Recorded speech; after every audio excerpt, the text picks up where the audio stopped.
1 second as everyone files in.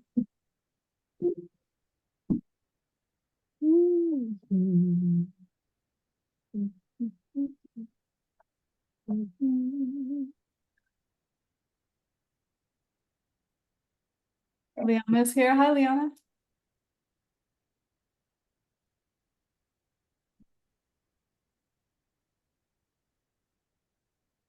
Sandy, is that you from down in Florida? It's been a long time. It is, yes. Oh, Great great. to see you all. You too. Good to see you. Wearing a sweater in Florida? Actually, I'm on the West Coast right now. Oh, okay. But I'm with a station that's in Florida. I get it.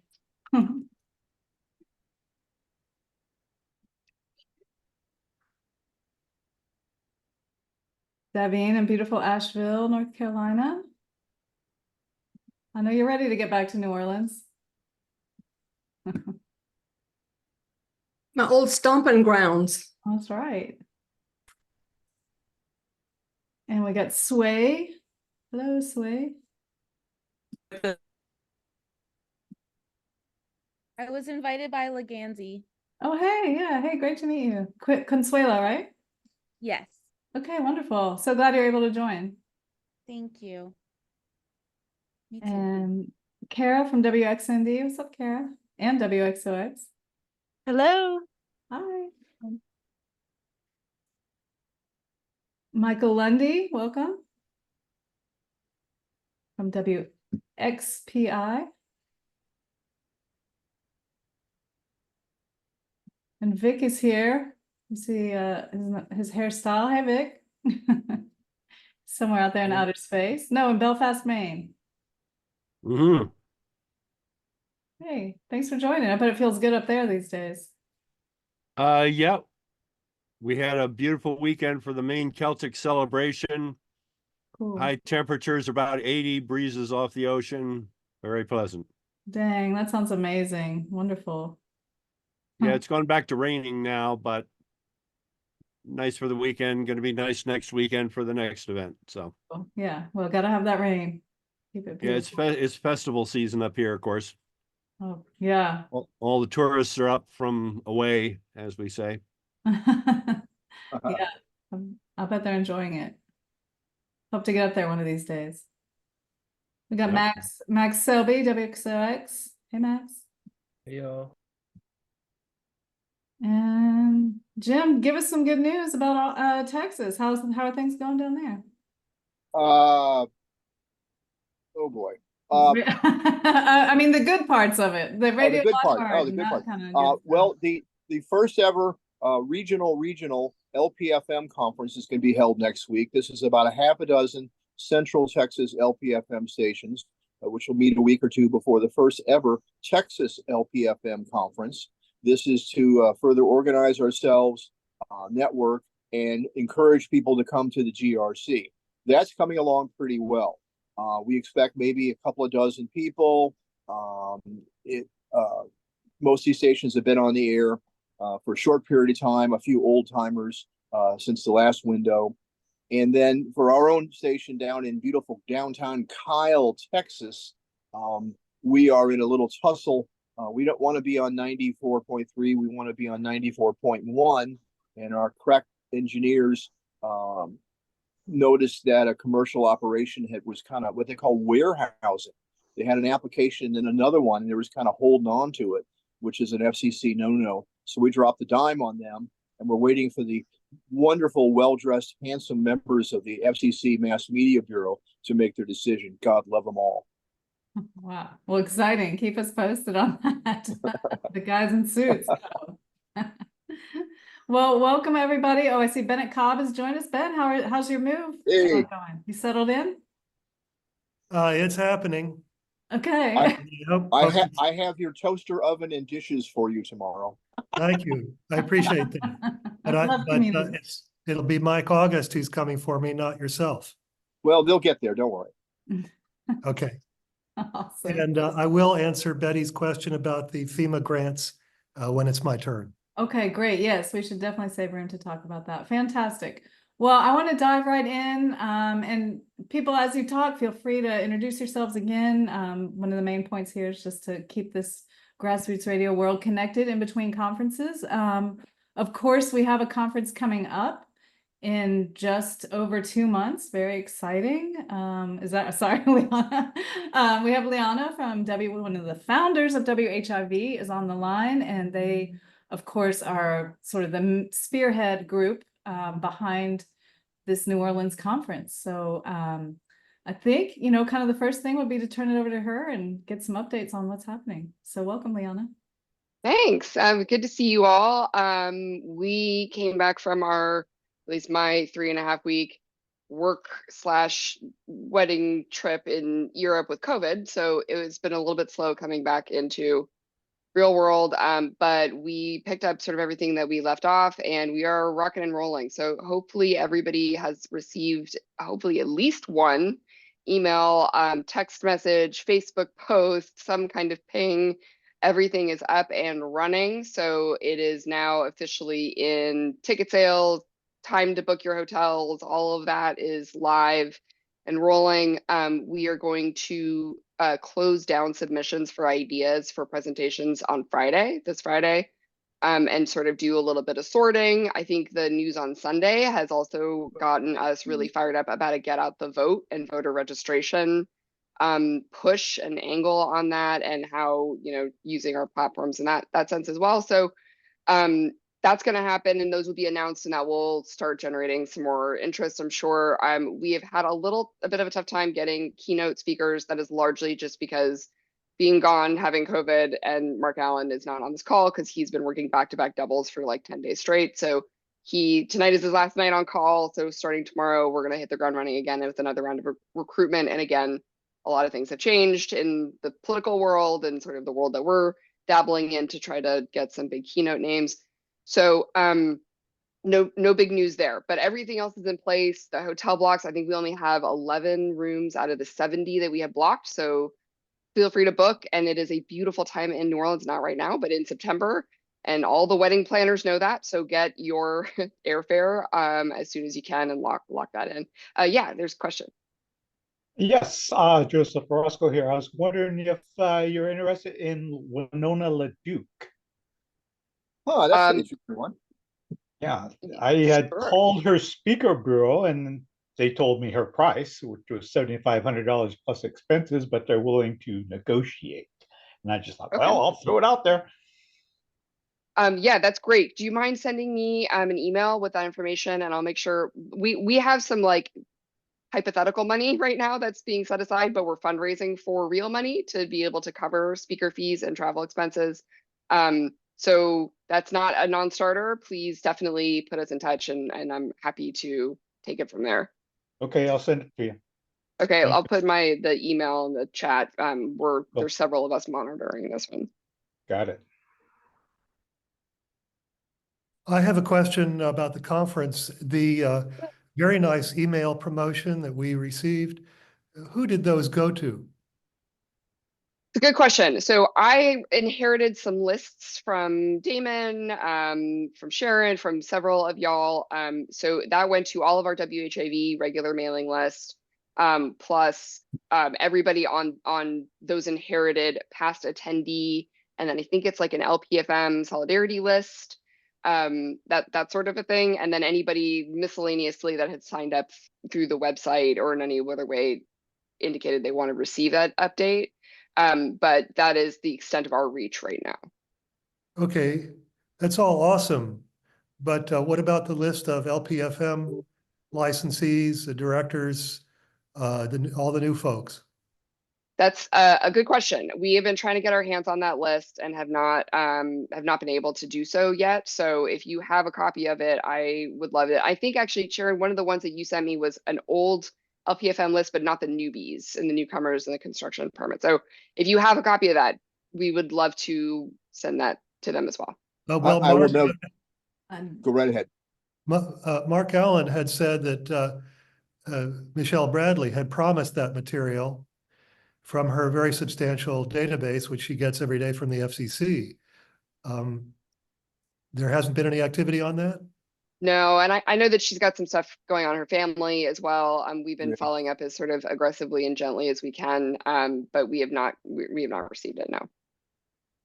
And I would note that one of our own, Mike August, who's putting together the Central Texas and Texas one, has through his own hard work gone through all the new, old, and pertinent LPFM and NCE windows or addresses. I'm sure we'd be glad to make that available to you. That would be fantastic, because we really also feel like, one, we want to make sure there's enough people for a track, and two, that like attracting some sponsorship dollars from equipment providers and stuff like that is going to be pretty critical. So absolutely, guess- that would be fantastic. I guess I would ask, we refer to most of the folks involved in this particular aspect refer to ourselves as LPFMers. And in fact, we're old community radio folks. The old school, the NFCB and others, they're sort of still separate and apart, generally speaking. Has any outreach been made to them to say, you're not having a physical conference, this is looking to be a very good deal, we would invite you as well? I'm happy to make the email. I don't have that list. I know either. that Sharon, you had sent me, I think some universities, but also, by the way, it looked like that stopped at like the letter C, and there may be more. But anyways, okay.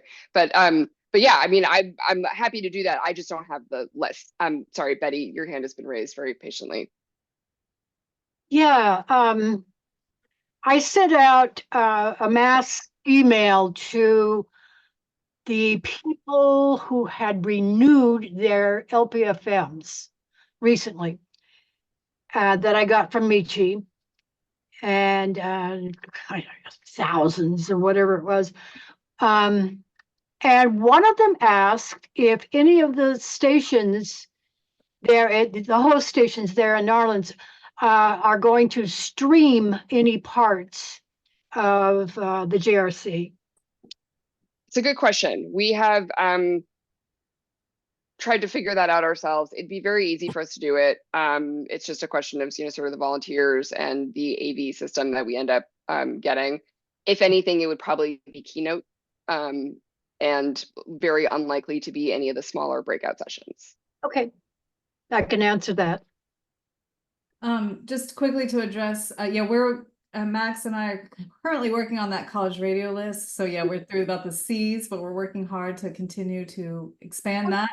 So if anyone has connections with college or high school radio stations, we are doing a special track for student broadcasters this year, and would really like to get as many, next generation broadcasters to the conference as possible. And so anyway, just pass it on. And then Liana, I've been working with a handful of stations on the new window with Todd Urich, and I believe I passed that on to you, but again, it's only maybe 20 stations or something. It is not that significant list that I guess the mysterious list that Michelle potentially has. I don't have that. And I think that finding that would be, without her, beautiful computer analytics, would be someone going through all the applications manually. And so yeah, sounds very time consuming. I also don't know if the other mythical list is the listserv. I don't know what the overlap looks like on that. And I don't need to have those addresses, but I would like to make sure that gets pushed through in some way as well. Yeah, for the listserv, you just reply to the listserv, and then it goes out to everybody on the listserv. So Okay. that's how that works. And I think that you and Kelly are now on that list. We are.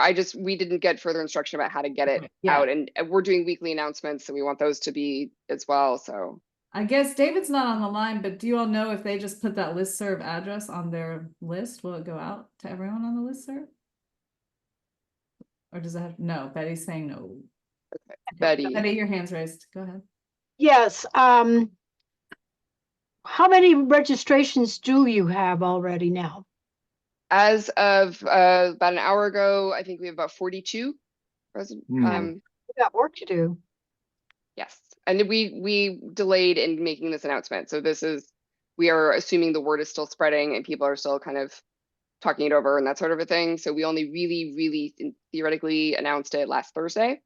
So it's not horrible, like it's not bad. Only a few of them have come in since then, but I know that the information that's out there in the social media and the website and whatever is gonna, like, we need updates for it to get people sort of like excited. So that's why we're starting this like weekly email, and there should have been one other one that came this afternoon for everyone. But yes, we definitely have recruitment. Do not wait, buy your ticket now, messaging to get out there. And for real though, like airfare, it does get really expensive really fast. It is a very popular time to be in New Orleans. Like, do not wait on that. And the hotel blocks as well. The hotels are gonna, if we don't sell them, they're gonna be very eager to grab those back. So please do utilize the blocks. As I told Mark Allen at the last meeting, GRCers are notoriously late at registering. So let's not go into panic mode until, say September 23rd, maybe. Oh God, you just raised my blood pressure so much, Betty. Okay, all right, that's fine. We can do it as long as they come and they pay. I don't care. That's great. It's worthwhile noting that the early bird has been extended, mainly on the count of, not as much communication going on before the last one expired. So that's been extended, but now it's just one more week. So this is a big week really to push, because GRC people are also notoriously tight with their money. So we really want to get the word out as best we can, while people can still get that discount. And if I may put in, there's a new student rate. It's $100. Yeah. That's awesome. Yeah, So that's if you great. have students, let them know. Yeah. Thanks, Max. Vic? Speaking of being notoriously cheap, the station has paid for my registration, which I've already done. I'm paying for my own transportation on Amtrak as part of a much larger sweep around the country to various events over the course of about a month. And there's no way I can afford the hotel rooms. So I want to give you a tip, which is a marvelous organization known as Couchsurfing. Yep. Which I've been a member of for years, and a host and a traveler. And I've already got a 6-night stay from Tuesday night when I arrive through Monday when I get back on another train, already booked through Couchsurfing. Cool. That's awesome. We So- provided some of that information too on the site under hotel blocks, like look at other things. If that's like a verified, trusted one, I'm happy to add a link to that too. That'd be, It's a very good system. It's one of these things where you sign up and get verified, and then, it's basically a marketplace for people who've got guest rooms and, Right. sofas and Cool. places to swing hammocks and the like. That's So awesome. for old traveling hippies, it's been a thing for years. You bet. love it. Super. Well, let's we have a special guest on the line, actually. Leganzi has invited Consuela on the line, and the reason that they're here is to sort of help, reach out to different populations that maybe haven't come to the GRC before, to help us diversify. We've had, some years are better than others in terms of reaching out to minority communities. And this year, being in New Orleans, like there's just a wonderful, diverse population down there. And we would really like for this conference to reflect the diversity that is in community radio. And Leganzi, I'm going to pass it over to you. You've had some ideas and some experience with conferences. Let me pass it over to you for a second. And what can we do to reach out to different communities? Well, hello everyone. And hello Sharon.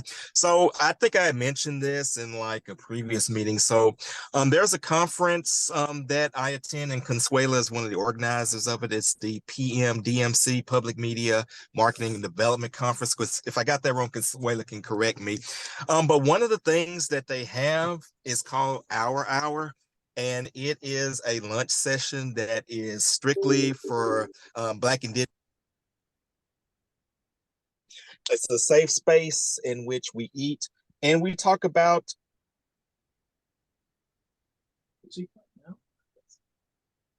Leganzi, we've lost your voice. I can tell you. We're losing you, Leganzi. Nobody that is not a BIPOC can enter. So that's basically the premise of it. So I was just thinking that having something like this for the GRC, I think would be a good thing, because there are different unique challenges for especially African Americans that are in community radio, especially to have LPFMs. There are challenges that are unique to each other, and I think it'd be a way for us to kind of encourage and help each other. And of course, now with what's going on with Madam Vice President potentially becoming our next president, I think there's definitely not going to be a shortage of things to talk about. But that's the gist of it. I'll let Consuela take it from here. Yeah, absolutely. Thanks, Leganzi. If in case anyone missed what was said, so I'm part of Greater Public. I'm their equity and inclusion advisor, and Greater Public serves the public media industry with marketing, development, resources.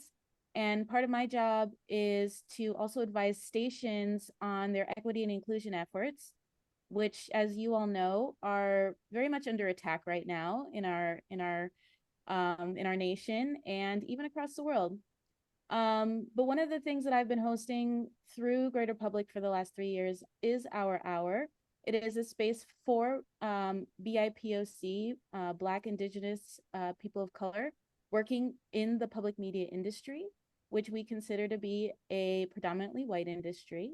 And we really utilize this space as a way to just connect with one another, share resources, have an understanding of what we're experiencing in the industry, and find ways to connect and empower each other. And so thankfully, Greater Public believes in this mission, and we have hosted a luncheon. Actually, prior to me joining Greater Public, they had hosted a luncheon at their annual PMDMC conference called the Fundraisers of Color Luncheon.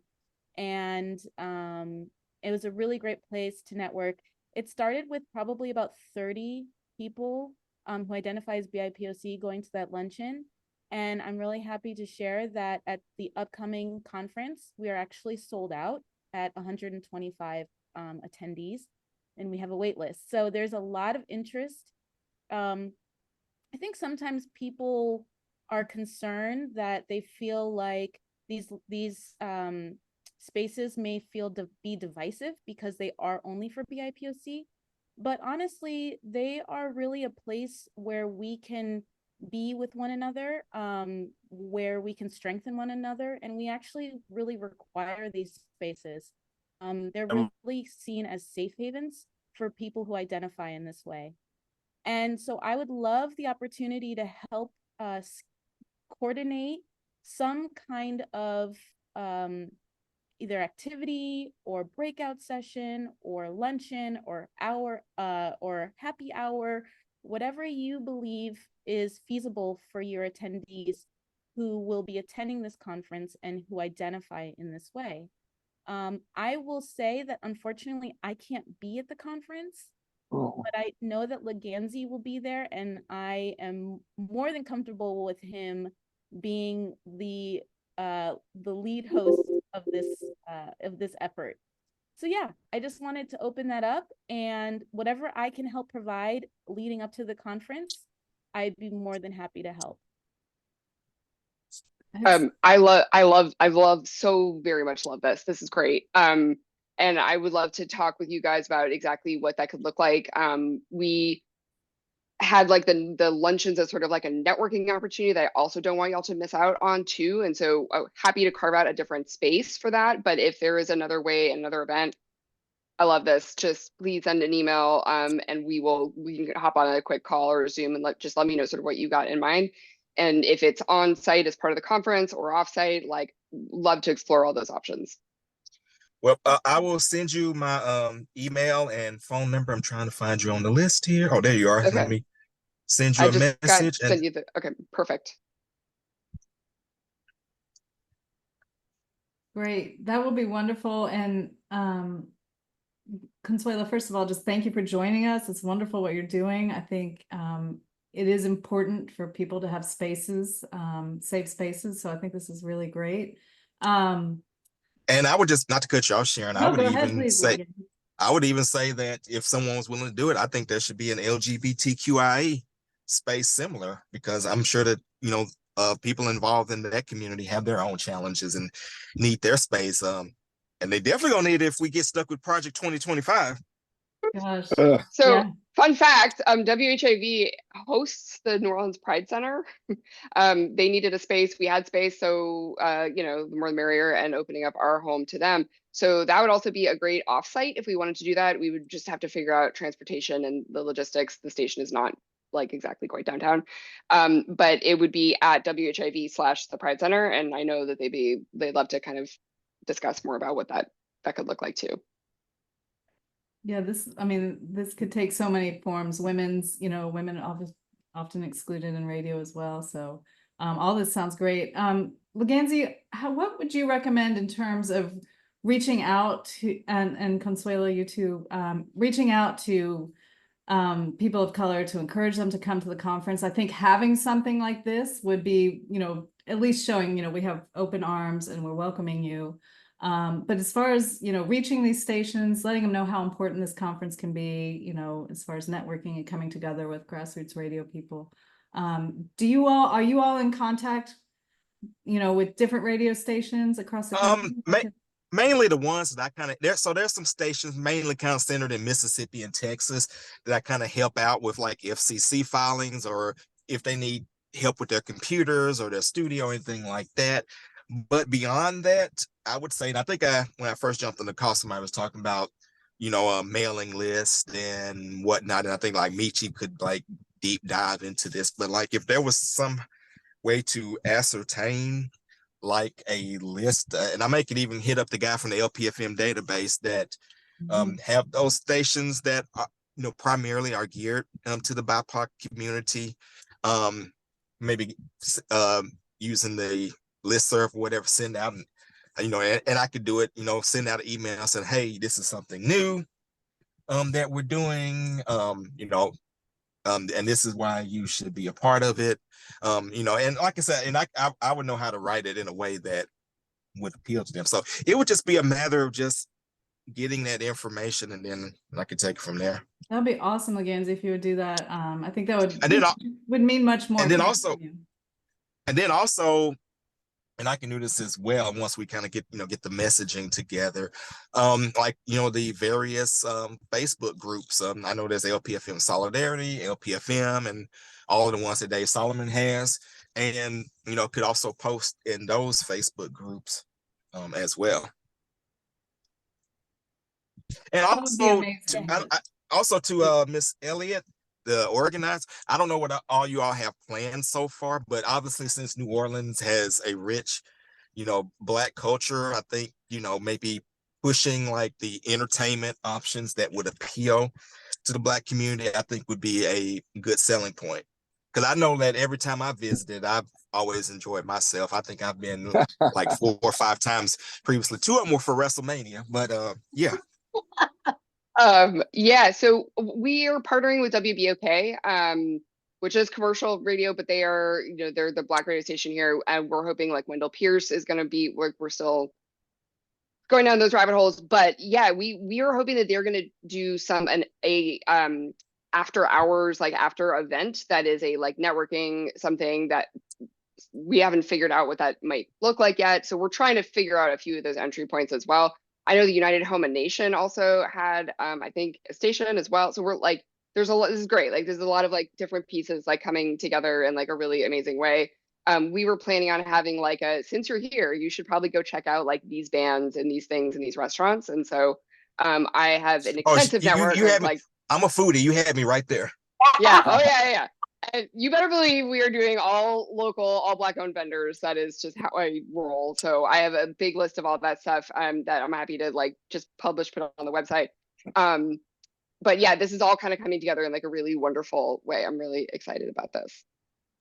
And just one more comment, and then I'll shut up. Everybody please send their love and good vibes. Today is a sad day for me. I had to euthanize my oldest dog. He was 13. He had a litany of health problems, and he survived them all, but the brain tumor was just a bridge too far. So I had to send him over the Rainbow Bridge today. I'm so sad. So Sorry, But I Leganzi. have a happy thing for you, Leganzi. Before the last LPFM window, I worked with William King of Omaha an African-American station manager in Omaha, and prepared for him a list of Black-run stations around the country, and also a list of cities that had larger percentages of African-American citizens, and stations that are in those cities or not, and where they could try to find applicants for LPFMs. So I'll dig up that list and get it to you, Leganzi. Thank you. You're welcome. That'd be great, Betty. Joseph, what about reaching the Native American stations? Is there any kind of listserv group? I've been looking for that. There is the Native Media Conference, or they're in Arizona. I can make contact with them. I know of two stations, WOJB and K something LP in Arizona, or Southern California, who are going to be attending. So I'm trying to get some more Native stations. I even say, well, maybe we can do a panel, talk about the value of Native radio, and if not, then That'd be maybe we awesome. get what normal to show up, or Yeah. But yeah, I'm still fishing around. Warm Springs, Oregon. Joseph. Warm Springs, WOJB. I mean, not KWSO. Warm Springs, KWSO. That's it. I'm not sure if they're coming. I can call them. I'm Wow, call them up and say it's imperative that they attend. I'll do the same thing. I'll get a hold of my friend there. Yeah, I think that's really where we're at right now, is everybody really hoping, everyone on this call and everyone who might be, contacted, just reach out to all your networks right now. We've really got to put this on blast. I can't believe it's crazy, because summer goes so crazy, and then all of a sudden, like, fall is here and it's on. So, so the more we can do right now, let people know so they can make their plans, get that early bird discount. I just can't encourage you enough to please share the posts that you've seen on social media. I think WHIV posted some things on their social media today. So if we could share that. Yes, actually, that was one thing I wanted to flag, that we are, for complicated, not interesting reasons, we're going to mostly use the WHIV posts, and then we're hoping that there is a way to cross post within the GRC network using the main GRC accounts and handles. So look to our account to just and surface that. We also have we have 11,000 something followers at this point. So we want to keep, it's also one guy. Anyways, it doesn't matter. If you see that, please support and retweet from the WHIV account. Mm-hmm. And it was great. Oh yeah, sorry, go ahead, Consuela. Yeah, I just have I don't know if you had all mentioned NFCB, and you'll have to excuse my ignorance. I know that there are levels to the radio world, but I do know Rima. She's the head of NFCB, and if you needed me to introduce you to her, she's a lovely person. She's really, she loves and cares about radio and understands the importance of collaboration, especially in these times. So if you'd like me to connect you with her, and maybe she can help get the word out to her members, I'd be more than happy to do so. Well, hi, Consuela. I'm Jim, and I will tell you, I'm a long time member of NFCB. They knew who the GRC is, and of course, the GRC was a spinoff when it became a little too NPR-like. Betty can talk to that, where it was mainly Anglo and wealthy stations and left out a lot of the other folks. But it's done very well. The GRC, being much more grassrootsy than NFCB, still has regional in-house conferences. I see no reason at all that if you have a connection with them to reach out and say, first beers on me, or I don't know what you say, but I think you should. I think you very much. Any of the other ones who have connections with the NFCB should definitely reach out to them. Now is the time. Saying numbers are still a little low. It's going to be a great conference. It's going to be the best radio conference in the nation this year. Why don't you join us? Thank you. Absolutely. So maybe Consuela and Liana should connect so that Liana could maybe reach out to NFC. I don't know, somehow. Does that seem to work for you guys to kind of Yeah, I mean, together, since you have more information on the conference, Liana. and I'll repost my information too. If you want to reach out and see if like she's receptive and or just connect us and I can follow up, like whatever makes the most sense for you guys. Totally. I'll reach Excellent. out to her tomorrow, and I have your email, Liana. Thank you Okay. so much. Perfect. Yeah. I also wanted to just post all the announcements are going to be also posted on the website, and we are still looking for sponsorships. We do have we did get the Tourism and Cultural Fund donated $9,300 for us to hire Mardi Gras Indians and culture bearers and make sure that the creative artistic talent in the city, which is extensive, is engaged. And then the Gallery Hall did an in-kind donation of $10,000 by waiving their fees. Right. So we do have two really good ones to get us going. That's But we great. definitely need some help. So the sponsorship information is all the same. The other thing I've been telling people is like, you don't have to go through Eventbrite, especially with something that big of a donation. We absolutely can find other fee-free ways to secure a sponsorship or a vendor table or whatever folks are looking for. So please pass that message along as well. And we have some kind of reoccurring sponsors of the conference that I don't know that you all have gotten in touch with yet, and I can. I mean, they're on the lists, and I know Bob Dunn's reached out a bunch to some folks. Like, there have been some feelers. I think if we can just start throwing a whole bunch of information at them from a bunch of different places, maybe that will catch their attention and get them ready to sign up. Yeah, because Pacifica. I think we have like maybe 2 or 3. Pacifica does have a table. There's a couple that have reached out, but I know there's more, and just trying to. Yeah, SCMS usually does something. Okay, cool. Well, so again, Liana's email is in the chat several times, grassrootsradio2024@gmail.com. Any ideas for sponsorships, contacts? If you have any email lists you can share with her, she promises to use it just for these wonderful non-commercial purposes, and then that will be done once the conference is over. Betty has her hand raised again. I was thinking about the juxtaposition of a whole bunch of new LPFMs to the need for sponsors. And when we had the GRC here in Portland in 2018, several of our sponsors were the manufacturers of the equipment that these new LPFMs are going to need to buy.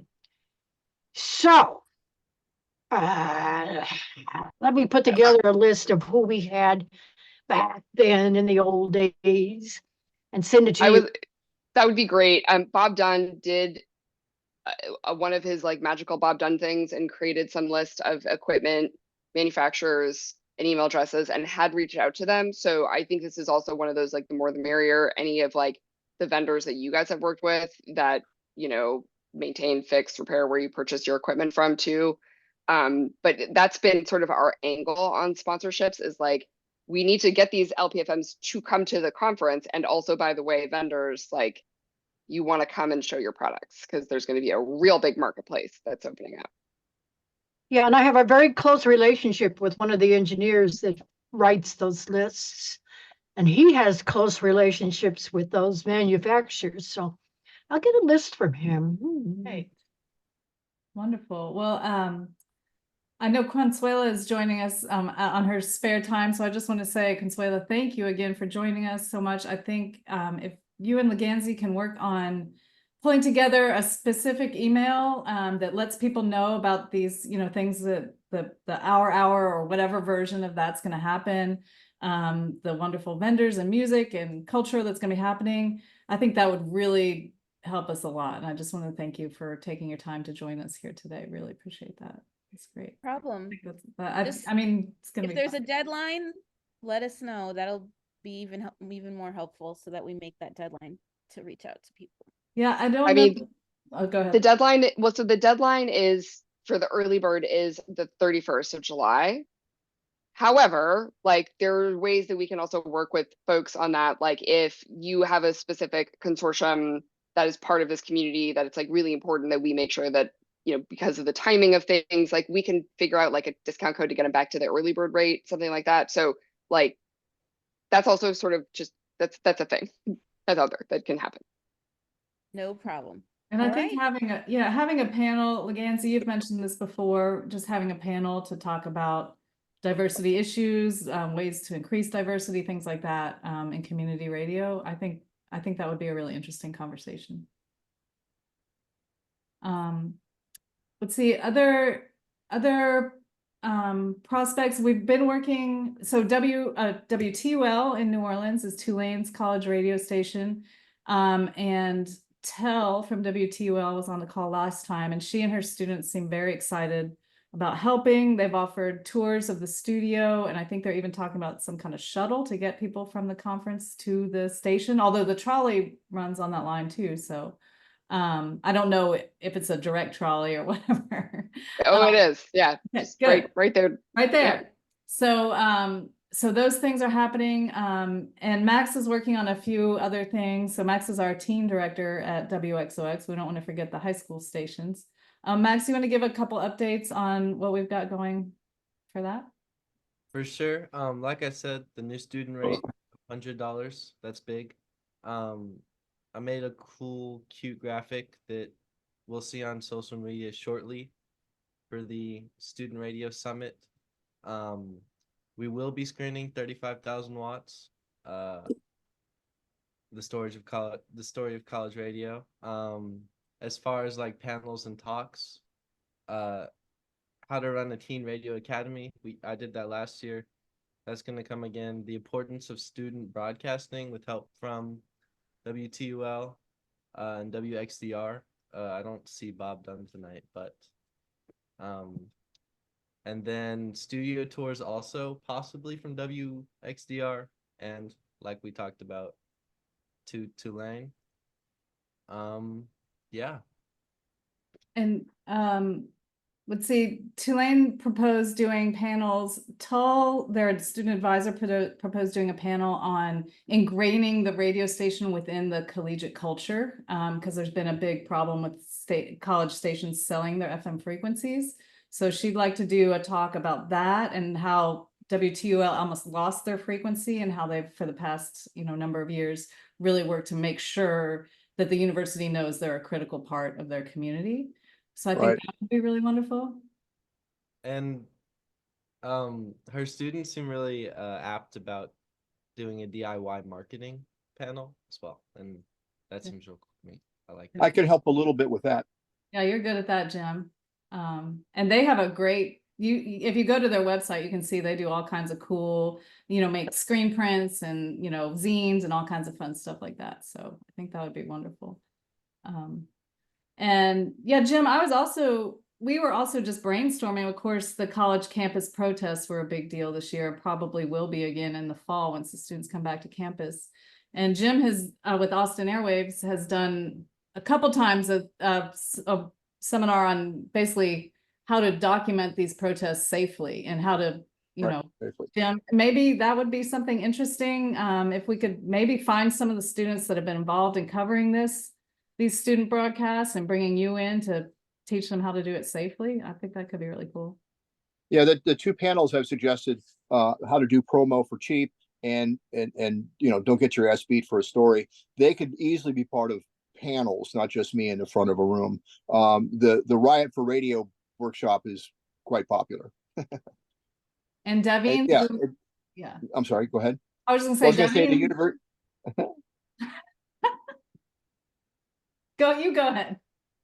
There may not be as many campus demonstrations in Austin, Texas. The university clamped down hard, threw people out, arrested people. They even arrested the local Fox 7 reporter and roughed him up pretty good. They've really come down hard. The students are lucky just to get out of the way and get their GPA and go to some other college. The Abbott administration is coming down hard here in occupied Texas. You were saying? Well, Tulane also came down pretty tough on their students. Yeah. So it would be really interesting to get the student perspective on that. Because that's troublesome. But yeah, thank you, Jim. Yeah, your panels are going to be great. They always are. Always really enjoy it. Oh, very lively. Does anyone else have any panel idea? Oh, Bennett has his hand raised. Ben. Leona mentioned something regarding the conference session proposals. Are you planning a Zoom or something in the near future? I did propose Yes. a session on EAS compliance, and I've not heard any further. So, yes, absolutely. We were going to do like an info session. Again, don't know what happened. I think this is the problem with Mark Allen actually being like an active physician, but once we kind of figure out what has already been proposed and what tracks make sense, that's when I think we're going to gather everybody together and say like, this is what we are thinking in terms of like the themes for the different tracks and how those are going to show up. So like you didn't miss anything. That was on us. We just have needed to get like, and I'm getting hounded by our guy to like, you have to get me the rooms of the tracks because I need to know the AVs and the things and stuff. So I'm working on it. And with it is high on my list to get done by the end of the week. I So think hopefully soon you'll get that. a simple thing that you could do, because I haven't heard either, is just send a quick email to all who have submitted saying, yeah, we got your proposal and we're working on it. But if we get nothing, we don't know if you got it. That's fair. Okay. Thanks. Yeah. Yep. And I think, did the last email include something about the deadline for proposals? Because I just want to make Yes. sure everybody knows that. Yes, it did. Because it is a very participatory conference, which is really neat about it, I think. A lot of the attendees are also the presenters.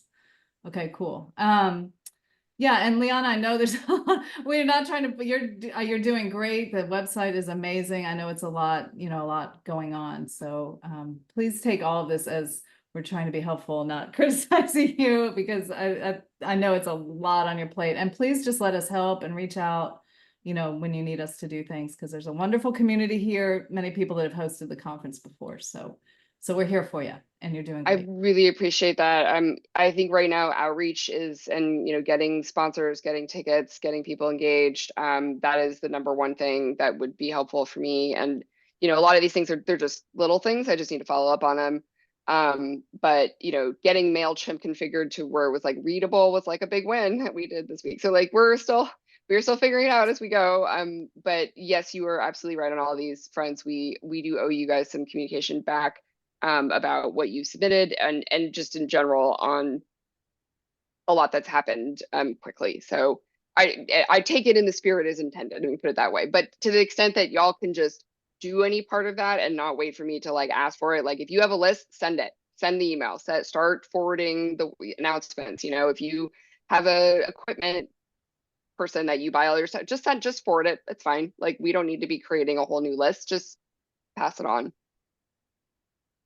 Cool. Yeah, and I think it's really neat that you did the Zoom already. You all did one Zoom with the potential presenters. I wasn't able to attend, but that's a new thing. We did do that. You did that. We did do that, right? Okay. Yeah, you did that. And then you all were talking about doing another one, and that one hasn't happened, but one did happen. I didn't attend. Okay. I thought I was losing my goddamn mind. No, Thank you. I really out of town, or maybe you were out of town and he did. I was already out of town for work, and I think that's why okay. Yes. And I think it was really a neat idea. I was sad I couldn't attend, but that's a step beyond any other conference. No one else has done that before, as I know. So good job. Cool. Well, we will absolutely do another one, and we will circulate around sort of what we're thinking and who else might be a good addition for panels and whatever and all that stuff. But it just also for everyone's knowledge, we are likely to do very, very small panels so that there's the most in-depth conversation as possible. So like maybe a facilitator and like 2 people with a slide deck sort of present screen, no microphones. The rooms are very big and acoustically whatever calibered. So that's the layout. And again, like it is intended to be small and interactive. Yeah, Betty.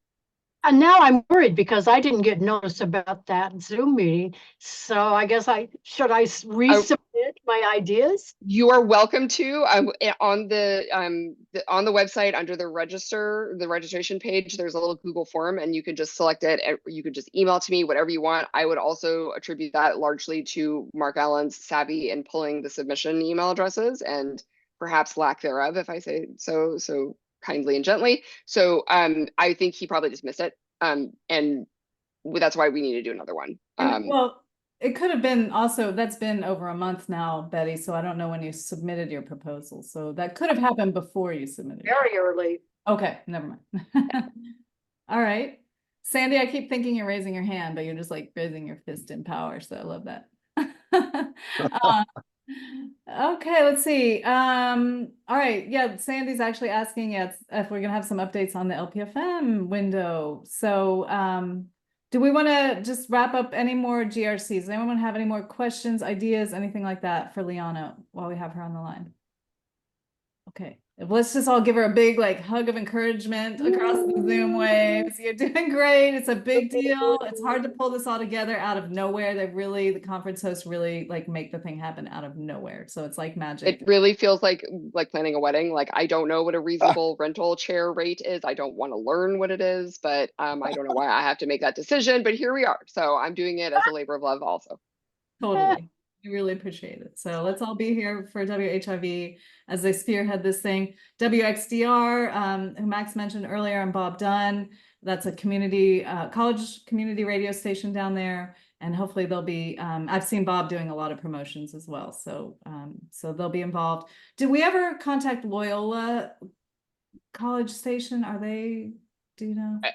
I'll check with Bob. That was on his list, among a few other things.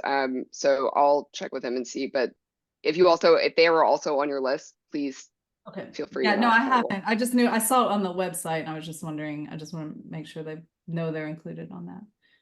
But you guys are doing great. I'm looking forward to, hopefully we will have that Zoom of panelists, and yeah, just reach out if you have any questions. And everyone, please feel free to reach out to Liana if you have any ideas, and especially if you have contacts. All right. Well, we can circle back to this if we need to, but let's, I mean, it's just very exciting. It's super exciting. I can't wait. I can't wait to see you all in person and be there in New Orleans. I just want to just throw that in there really quick. It's gonna be awesome. Now, Sandy, it looks like it's beautiful weather where you are. Like that breeze is just coming through the computer over in this direction. Great to see you again. Yeah, great to see everyone. It's been going a little crazy. Yeah, really. Will you ask your question in real life so I don't have to read it?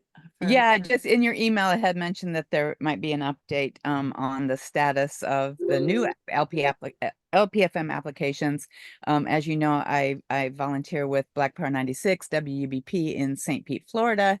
And 2 years ago, our building was violently raided by the FBI, and some people associated with our movement were a year later indicted. The Uhuru 3 are facing trial in September, and I want to get some programming out to through Sprouts or something through the affiliates. So we've got a lot of support from a lot of different community radio stations. But anyway, I'm working with a couple of other LPFM stations that applicants that submitted applications, and it's kind of hard to follow the status on those. I mean, we had gotten engineering support from Paul at Prometheus, but they couldn't afford full-on consulting support. So I'm just trying to keep an eye on things, and just wondering if anyone knew when it is time to submit the universal timeshare proposals, or the two different cities that I'm trying to help. Both have MX groups, are both in MX groups. And so just not sure what stage we're in right now. Yeah, MX is, I have a lot of experience. I went through an MX. They're never nice. Rarely can you stay friends. Oftentimes, somebody wants to be winner take all, not timeshare. Sometimes it's just totally impractical. The content, one's religious, one's non-religious, overlap, technical stuff. Who's got more money? Who's got better lawyers? Who has more experience? Who has better white space? We once won a case where we didn't have more listeners than the other group, which was a very wealthy group, but we had more first-time listeners of non-commercial radio. And they set their lawyers on us. They're very good lawyers. And they said, we have more listeners. We should get it. And our lawyers said, no, we have more first-time public radio listeners. They get it. And that was a knockdown, drag-out fight. We really hope you avoid that. MXs are nasty, nasty little street fights. I didn't know that kind of thing even came into it. I thought that their decisions were much more technical. They are, and that was a technical decision. Okay. But the rules are so obscure, it's so arcane that no one would ever know. That it's not like, say, most new listeners. It's the most listeners. It's most new listeners. I didn't know that, and apparently the big dog's attorney didn't know it either. They were they were very upset with us. We're waiting. I'll give you another example. We're waiting on in Little Kyle, Texas. We don't want to be on 94.3. It's too close to another very popular existing LPFM. Even though we wouldn't be within their protected contour, you would be able to, it would cause them some listenership.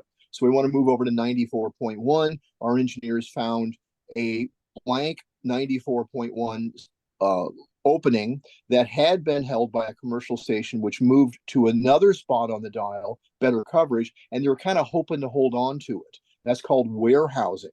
Where you have an unused frequency that you're not using and you hope to maybe do something with it in the future. And we busted them on that. And we're now waiting on our wonderful friends at the Mass Media Bureau to make a decision. I assume you have some sort of lawyer or competent, didn't you know? Dang. They're hard to find because most of them don't have this area of expertise. They're all divorce attorneys or DWI attorneys. This is, there are a couple I can recommend. I'll even say his name out loud. Alan Korn with a K. Alan Korn of Berkeley, California, who inherited legendary Michael Cousin's clients. He passed on 2 years ago. I would just make a call to him. I assume you have little or no money. That's right. Okay.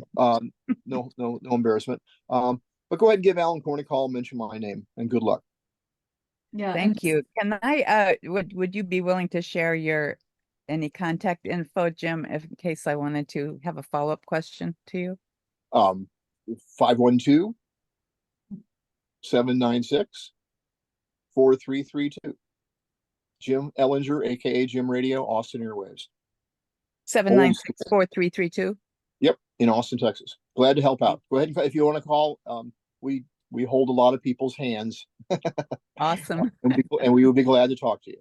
Yeah, Thank everybody you. put that number in your speed dial. No. A good one to have.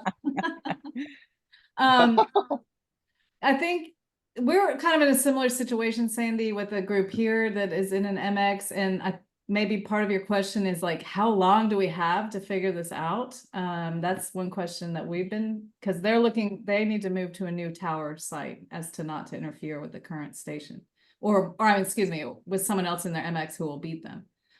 Betty, do you happen to know through your acquaintance what kind of timeline people are looking at in the MX things if they want to settle peacefully? What I know is that Michelle has that information right off the top of her head, and I do not. Okay. She's actually in one of the cities I'm working with. She's actually working for one of our competitors. Uh-oh, that could be awkward. Yeah, right. Look out. Working for a church group, and yeah. Sandy, would you please put your email in the chat? And what exactly do you want to know? Let's see. Well, one thing is it time now? Is the window open now that we should be submitting it? So in one of the cities that I'm helping a group with, we're in discussion with the other groups. It's interesting situation. This is in San Diego, and it's two groups that are going to do a lot of Spanish language that are involved in border support and things like that, and then a Black community group. So it's kind of it's not exactly this, it's not the same demographic, but they're very friendly with each other, the two groups, and it may be beneficial even financially, to be able to share the cost of a tower rental and the transmitter and things like that, and then they would have their separate studios and their separate days. So conversations are positive there. Why was I saying that? What did you ask me? Because it sounds so different than Jim's experience that you would say. We're hoping to work it out. Now, in the other city that we're working with, where Mishi is representing a church group, and I'm working with the Black community group, and don't anticipate a friendly resolution. So Okay, so what you're looking for is can you submit the plan for your share? for the I'm- universal one where all the MX participants can agree, can we do that now? Do we send that in? And does anyone have any samples of what that looks like? I mean, am I just doing a Word doc that just says we agree that this group has this day and these hours? And You really need a lawyer, man. I'll give you another name. Clay Leander, Leander. Definitely mention my name because he's overworked too. He's out in somewhere in California. He knows his stuff backwards and forwards. He has enough paying customers, clients, to allow him to do stuff. He's one of those unsung heroes. He just does all the hard work and it's right. He's gotten screwed over a few times and still stuck with it. We hold him in very high regard. I should say that Clay and Alan are Austin Airways' current two lead mouthpieces, as they say. You can certainly put your heart and mind to paper, but when it comes to submitting documents to the federal government, there are ways to do it. And far better to have this above the signature of an attorney, even if you write most of it. I mean, I was one of my other buddies said, you know, this document from the lawyer looks just like so-and-so wrote it. In fact, he did. The lawyer checked it, signed off, and submitted it. This is not a layperson's thing, not to be a wet blanket as I often am. Why don't you give me a call during the course of the week and we can talk a bunch more. great, thank you. Sure, glad to help. Clay is a very good idea too. Yeah. And Appreciate that.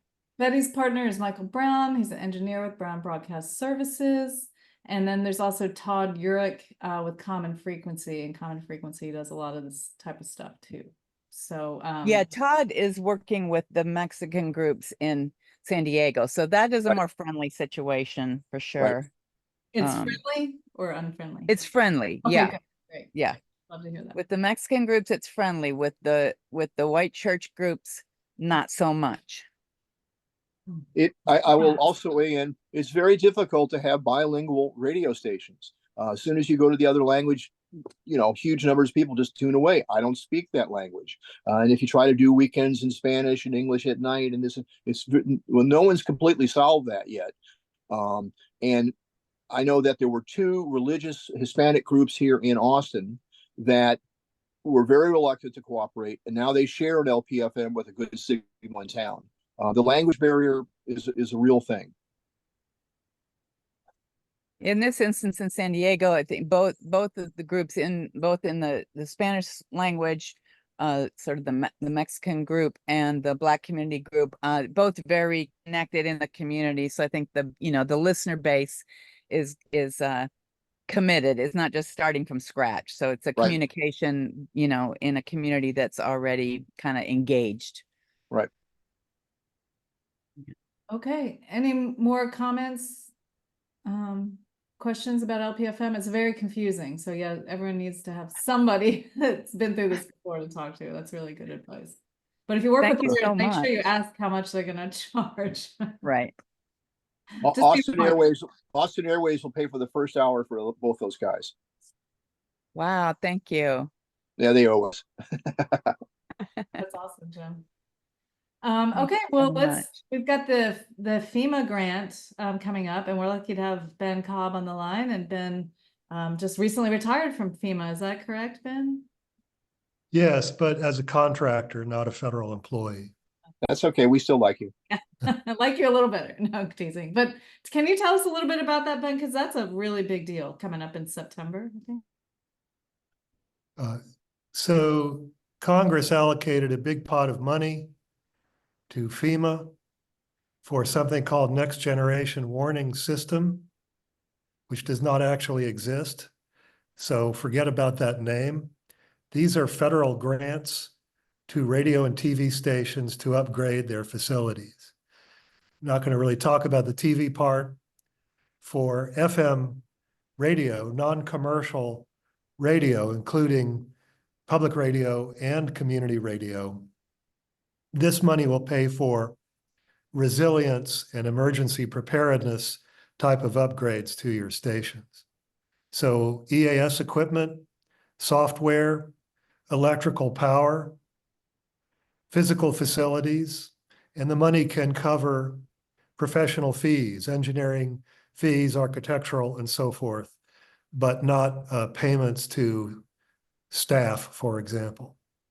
So there's a process for applying for these, a considerable amount of paperwork, but it is $48 million this time. And I don't believe any LPFM stations so far in this process have received any of this money. I don't know if any of them have applied, but I certainly urge you to apply.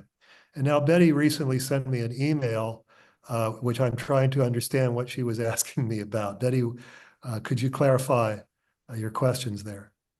Okay, so Ben, when you were talking at Radio for People meeting on July 8th, you said that applicants would have to have audited financial documents. And then I got, I sent an email to Sarah at NFCB asking if there were any low-cost organizations that could do audits. And she wrote back, well, actually, you don't have to have audit. You just have to have financial documents that you can submit, such as your 990 and various things like that, that have been signed off by a CPA. So what I want to know is, do you really have to have an audited financial document? Well, the real answer to the question is that anybody considering applying for these needs to actually consult the request for applications from the CPB. So my informal remarks aren't a substitute for that.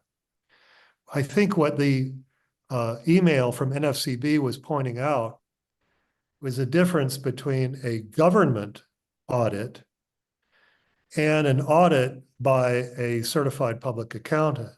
Really? Wow. Okay. CPAs attest as a professional matter and as a party that's independent from the auditing customer, they attest to the correctness of the financial data that's presented. That's what CPB is asking for.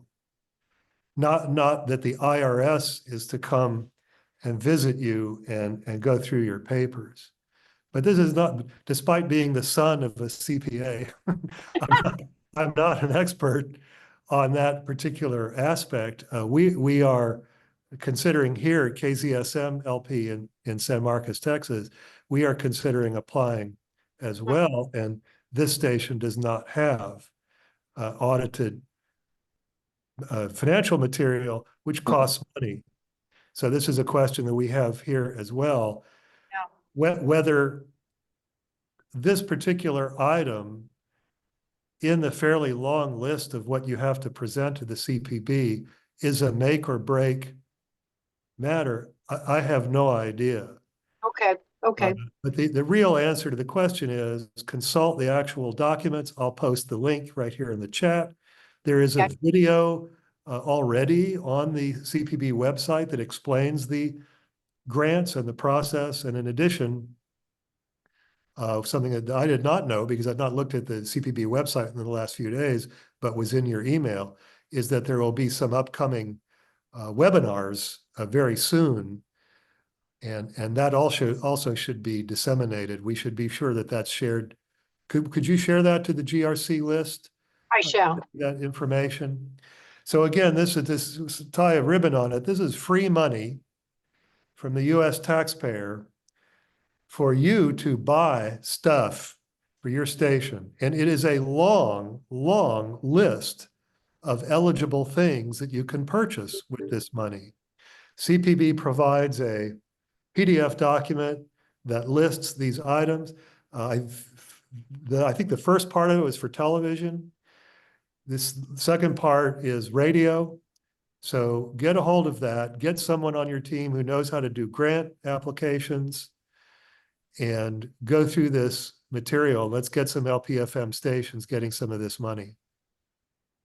You know, that's good information, Ben, because when I read you need audited financial records, I wasn't thinking of IRS. I spent many years working for nonprofits, and we would have our quarterly financials audited, quote, quote, quote, by a CPA. And that can be expensive. And that's what I thought they mean by audited. It is. It is. It's just that the email was pointing out a difference between a government audit and an accounting firm audit. So that's why I brought that up, because that was in the email from NFCB. Okay, okay. I'll clarify that. CPB places a lot of requirements Yes. on this, and they're tough requirements because it is public money. And also there could be, you know, even though CPB was established to be a sort of firewall of against political pressure from Congress, you know, they probably somewhere up there anticipate some possible embarrassment if they give money to, you know, like we've got an LPFM pagan station, okay? That's certainly a member of the LPFM community radio family, and every other kind of station. Here in San Marcos, we've got atheist radio programming on our LPFM. So I can see CPB executives being called before a congressional committee to explain why these kinds of, you know, deviant and communist stations are getting public money. So there's a lot of these requirements placed on stations that are applying for it. Most of the applicants are going to be your professionalized NPR and PBS outfits. But they have stressed that you do not have to have any prior CPB connection or NPR connection, et cetera, on this. I actually asked this question internally because these grants were prepared in the office that I worked in FEMA. And at the earliest stage, I asked, will LPFMs and community radio stations be eligible for this money? And the director of our program said, no, they will not. Oh. And so and he said, that's the way the law was written. So I never pushed it further with our community radio friends here. But now that there's this new round of grants, anybody can look at the documents and they clearly say you don't have to have any prior CPB funding or any of that. Right. Okay, Sandy, I've just sent you the email with the information about the webinars. Well, that's So think about your emergency resilience. Yeah. Are you prepared in case of loss of power? Do you have, this is a non-technical, non-purchase thing, but I strongly stress this. I'm stressing this with the folks here in San Marcos. Do you have a relationship with your local emergency management agency? Right. You know, can they call your station if they want to get the word out? EAS is one thing. If they're an alerting authority, they could use EAS, but EAS is generally a large coverage area, county, you know, or greater coverage area. But if they just want to call you and say, hey, can you put a message out? Can we show up? You know, we're going to get a really bad snowstorm, and here's what we want people to know. Or there's a water purity issue that happens a lot in this country. Boil your water and so forth. Do you have a connection with them? And if things go awry at your own station, maybe the station manager isn't available, or maybe that you have loss of power, or, you know, loss of IT or something. Do you have backup plans? All of this kind of stuff in your application for the grants should help to be persuasive, because they're very focused on public alert and warning in emergency. It's kind of a shame that they're calling this next generation warning system. I think that was a sales pitch to Congress, because there is no new next generation public warning system. For television, there's ATSC 3, which is sort of going to develop into that. But for radio, there is not anything new. It's a good old EAS that everybody loves to hate. And if you need to buy new software or new hardware for your EAS, that's a perfect reason to use this money. Okay, Thanks. Excellent. yeah, really. I hope people can take advantage of that. I worry that sometimes all these hoops to jump through ends up, even though we're technically allowed to apply, the fact that we don't have, grant writers and CPAs and, people that are used to doing all this paperwork or time to do it, because most of us are volunteer, low budget. September 12th is the deadline. So Got it'd to be get great. in gear. Let's go. Let's make it happen. Sandy? Another deadline. I'm so appreciate this. And it's so ironic because we had just written a grant, actually it's a year and a half ago now, or something like that, for exactly this stuff for both EAS and to get a power generator. Because in St. Pete, Florida, the power is going out all the time, and really, WBPU Black Power 96 is the only thing that that gives out local stuff like okay, we just talked to somebody at the shelter down the road and they're going to close at this time. You won't get that on the network stations. And the grants were highly recommended, like fourth out of a whole bunch. One of them had been approved by the county commission. This was COVID relief money that was coming through the county. One of them had been voted on and approved. So the total was about $100,000. And then before the money was dished out, a new set of commissioners were seated, and they decided they had an issue with what the station was broadcasting about. And they revoked it. And we did find a lawyer who's doing pro bono work, and we're now suing them in federal civil court for violation of First Amendment right to association. Because Wow, that you is can new. say and associate, yeah. That is Yeah. incredible. So, but this is keep us exactly the informed. stuff we were trying to get, was an EAS box and power, be able to stay on air when the power Absolutely. cuts out. Keep us all informed. That is incredible news. I also think you should talk with Paul McLean at Radio World about it. And let's remember, EAS is a mandate. You are required to have that equipment. You're required to have the software. You're required to run those tests. It's an unfunded mandate by the federal government. Not having that together is one of the key violations that the FCC is concerned about. So more power to you. That is an amazing story. Keep us informed. Hey, Ben, my memory may be fuzzy on this, but I think that these grants are not eligible for stations not yet built. Yeah, I haven't seen anything in the document that says unbuilt stations can do this. But, sorry? That is excellent. Yeah. Yeah, but there's a lot of stuff about the station organization, about the station's mission, the board of directors, the station's commitments. And I would urge a station that has a construction permit and is very diligent about getting on the air, getting their volunteers together, getting their organization together. I would urge them to disclose their total situation and go for these grants. It makes a lot of sense. Anything in there that says you have to be broadcasting. Maybe it's in there. It's a lot of papers in there, a lot of pages. So maybe there's something in there. Like I say, read the document yourself. But we've got so many new stations now with this latest round, and everybody's got to buy these expensive EAS boxes. Everybody's got to do this stuff. They've all made promises to the community. And so this is right up the alley. And did you say that in this round, LPFMs can apply for the CPB funding? Yes, as far as we know, there's nothing in there. You do have to state your license and your transmitter power and all of that stuff. I vaguely remember something about transmitter power in there. Let me take another look at that. Hopefully there isn't a minimum power level. I'm not sure. Again, it's a lot of material. If I find any gotchas like that, I'll put it out on the list. Well, let me put it to you this way. Are you aware of any LPFMs that have applied? I'm not aware of any LPFMs that have applied. I'm not aware of any LPFMs that have previously applied and received any grants.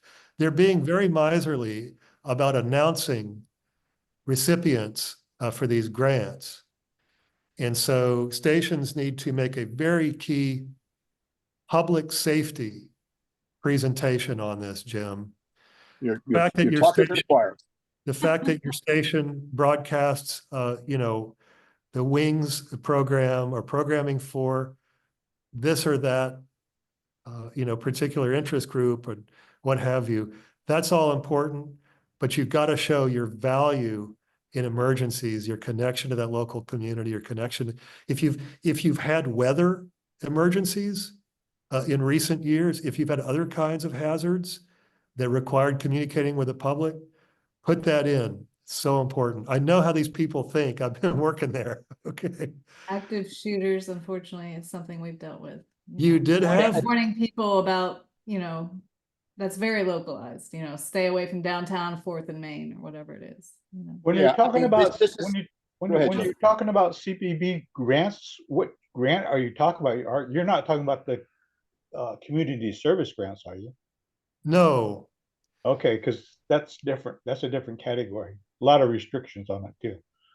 Yeah, a lot. This money is from Congress to FEMA, Federal Emergency Management Agency, for the purpose of upgrading the nation's broadcasting infrastructure for emergency public communication to the non-commercial radio and television. And FEMA assigned the Corporation for Public Broadcasting to manage the grant process because the guy we had in our office who was doing that quit to become a soccer coach. So, and it didn't leave anybody else to do it. So CPB and those hi-hats over there in Washington are now in charge of it, and they're demanding, your firstborn to get these grants. But these are FEMA grants administered by the Corporation for Public Broadcasting. Okay, it's different then. All right, well, let's move on. I think, quickly we want to talk about politics. It's really heating up these days, very exciting. Actually 2 candidates now. Jim, you all right? Jim's going to get some water. But I think that's a big, Liana just had to jump off, but that's definitely something that the Grassroots Radio Conference is going to try to address, prepare, get us ready to cover, covering this big election and getting out the vote. So does anybody have anything they want to say about politics and community radio? Of course, we have to be very careful. We're not endorsing on our nonprofit stations any particular candidate. I will make one comment. I received a phone call from a dear friend with Pacifica. They were sort of in a panic that should the orange threat return and has executive fiat that is unquestionable, it would appear that that orange threat could just say your license is revoked. One of my other friends at Pacifica, graduate, if you will, survivor, if you will, said, they're always in a panic about something. But, and not to make light of it, but the federal agencies that we sort of take for granted, just like we sort of used to take for granted that the courts were above reproach and their corruption was very minimal. Should the orange threat return, I fear all of that is out the window. I hate to say that, but there are a lot of people at that level, the Pacifica world, that are deeply concerned, shall we say. Is that what you were asking? I think that's a good response. Ben? Okay. So there's been a lot of talk about Project 2025 and also about the FCC. Let me try to address those and try to be succinct. Good. I'll take the FCC part first. If the White House goes to the Republicans get 2 choices. One is they get to choose who is the chair of the FCC, and they get to choose the majority on the FCC. The FCC is 5 people. It's 5 people with 3,000 assistants. Okay. Those 5 people are the commissioners, and there would be 3 Republicans and 2 Democrats. It's very likely, now this part is opinion, it's very likely that the new chair of the FCC, if Trump wins, would be Brendan Carr, who is one of the 2 Republicans on the commission now. He is very much of an activist. He is very much a fighter against the Biden administration and the Democratic agenda at the commission, which is very pro-consumer and very pro citizen protection. He fights very hard against that. And so it would not be a good thing if he became chair and got a majority on the commission, generally because he's a corporate guy. So that's the opinion part. Let's come back to Project 2025.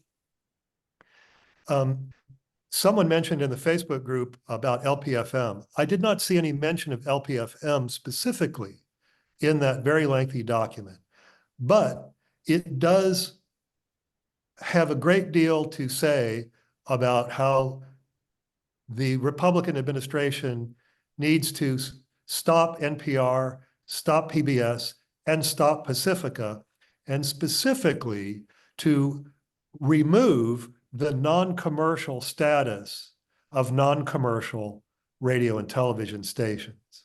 Okay. They make a bunch of outrageous claims in there, and changing public funding, federal funding for NPR and so forth, that's one thing. That football and for PBS, that football's been bouncing around for years. Decades. And PBS especially has been, especially with their children's programming, their educational programming, they've been very effective at thwarting any sort of wholesale attack on public television. But this is the first time I've seen an actual sort of semi-conscious proposal to stop, to convert non-commercial radio and TV into commercial radio and TV. And although that measure would, for example, allow you to sell advertising, it would come with an enormous truckload of policy problems and new obligations placed on LPFM stations, especially that they do not currently have. And it would be a nightmare for the National Association of Broadcasters, which would not at all be interested in thousands of new commercial competitors in their markets, right? We may be competitors for audience. We're competitors for mind share in our communities. We're not competitors for advertising dollars. Also, a question has been asked, what about religious stations? Would Project 2025 withhold the non-commercial status of the thousands of NCE religious stations? So you can see what a huge mess this would be. Probably unlikely to happen wholesale like is envisioned, but what we can say is this is in writing. It's not just in somebody's heads in the Republican machine. It's an agenda in writing. And if the Republicans win, I think we can be fairly certain there's going to be hearings and there's going to be proposals and there's going to be pressure placed on the public and community radio infrastructure and television infrastructure somehow. So there's something to worry about in there. We just don't know how far it's going to go. And I'm sorry I took up all that time. Well worth it. Very helpful, Ben. Thank you. Yeah, much better than reading through that giant document. Thank you for the synopsis. But although I guess we should all at least check it out. That's really scary. Nobody knows what to say now. Get your stations on the air, keep talking to your communities, get valued in your community, speak truth to power, because we may not always be able to. Yeah. Yeah, everybody should be running service announcements, making sure people are registered to vote. They got checking their registration before it's too late. We've got one running now about when the deadline is to register, and got a whole slew when we get closer to that. You can take time off work to vote. You're entitled to a certain amount of time off work, things like that. So Maybe we could share some more of these PSAs in LPFM Solidarity. Betty has got her bumper sticker, your phone. Oh, it's a postcard. Oh, postcard, my bad. Okay. I don't have a station, but I write postcards. Oh, good. Yay. Well, and I know that's going to be a big subject of the Grassroots Radio Conference, although we'll be getting pretty close September 29th. But we'll really be feeling the crunch at that. So, any other advice on getting the vote out, encouraging people to vote, get ready to vote, educate yourself on Project 2025? Is there a audio version? Because we had some extra airtime the other day. I thought it'd be really extremely boring and scary to play someone reading from the Project 2025. Does anyone know if there's an audiobook version of that? I don't know. Haven't heard, but yeah, it's kind of it's a very carefully lawyered document, and it says that it's basically something like public radio and TV are terrorist and leftist. That's not correct. Quiet, Betty. There's a question here from Sandy. Accessibility EAS equipment was going to be required. I thought something was coming up where we had to get new equipment because, well, we have a DAS deck, and I don't even think it upgrades to what they're talking about. Yeah. So this is hard to explain. There's a whole lot of new proposals out of the FCC for changing EAS. Wait. The FCC about the only ones who believe in them. FEMA can't stand these proposals. They're horrible, and they were not cleared through FEMA at all. So we don't know, except with one exception, we don't anticipate a lot of changes in the near term to this. Now, there is one change that's coming through fairly quickly. It's not about accessibility. It's about missing and endangered persons. Mm.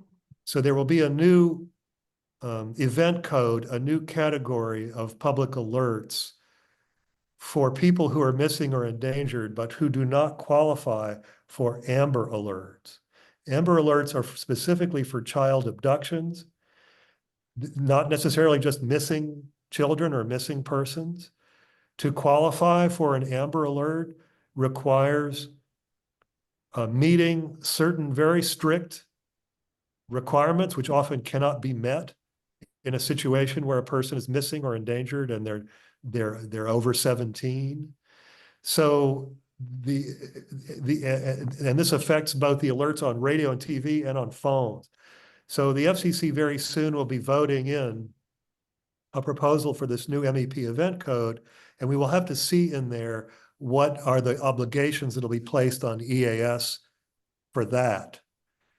We just don't know until the commission finally votes and we see the final version of the document. There is a proposed order out, but don't rely on that. We have to see what the commission is finally going to do. Probably the bottom line will be you'll need to update the software in your EAS. That costs money.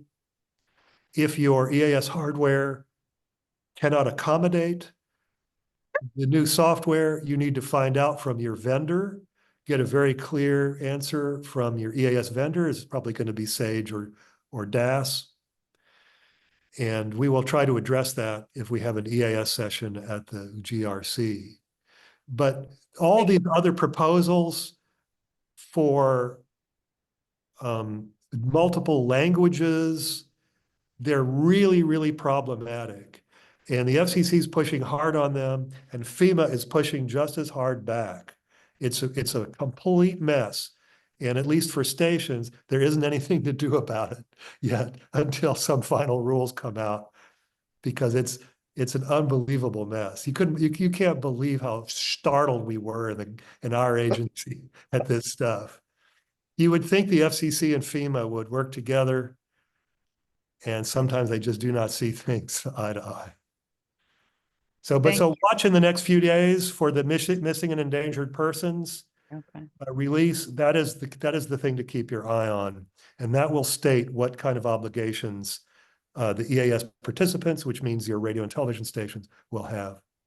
watch where? We don't get any kind of, I just heard about it. Like, what do you follow to know that stuff?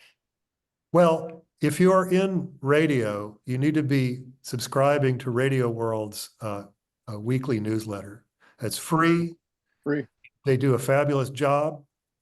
I've been in there a few times. Michelle Bradley has a excellent recent interview just in the last few days Yep. in Radio World. You don't have to subscribe to the print publication if you don't want. They do an email newsletter and they really keep on top. It's mostly directed to engineers, but anything big happening like this, it is your regulatory compliance, your FCC compliance, that's going to be in there.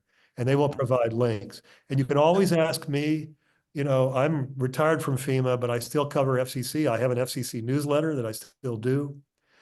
And you're welcome to email me anytime. It's What's your email?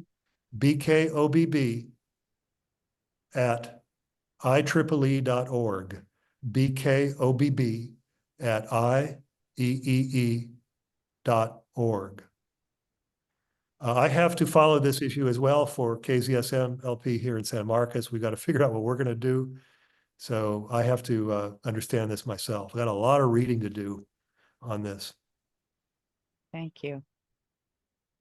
One thing I wanted to add before we leave is that the nonprofit I used to work for had a CPA on the board of directors. And he is the one who would go over our documents and sign off on them. So if you can, recruit a CPA to your board of directors. I don't know if that's really ethical. You know, because generally a CPA has to be completely independent of the party that they're auditing. So maybe whoever examined those documents that were produced did not put two and two together, that the auditor was auditing essentially an organization that he had a role in. So, I mean, not to criticize, but you're supposed to look for an independent. Maybe he just went over them to make sure they would pass, and then another CPA. Yeah, his husband's wife. It helps to have a CPA on your board that can make sure your documents are in order. Certainly it can help. It's just a matter of the professional responsibility. Ethics into this? Okay. What we asked our CPA to do was to donate 50% of their fees. Then we were able to take it off on our NFFS on our CPB grant. Oh, very clever. Yes, Yeah. that is clever. They have to write a letter, and there's a whole form that they have to follow through CPB to get that cleared, but it works. Folks, I'm going to sign off at this point. Yeah. And keep reading more pages in Sharon's book before bed. And good to see everybody. Jim, hope to see you tomorrow. Yeah, absolutely. Nighty-night. Me too.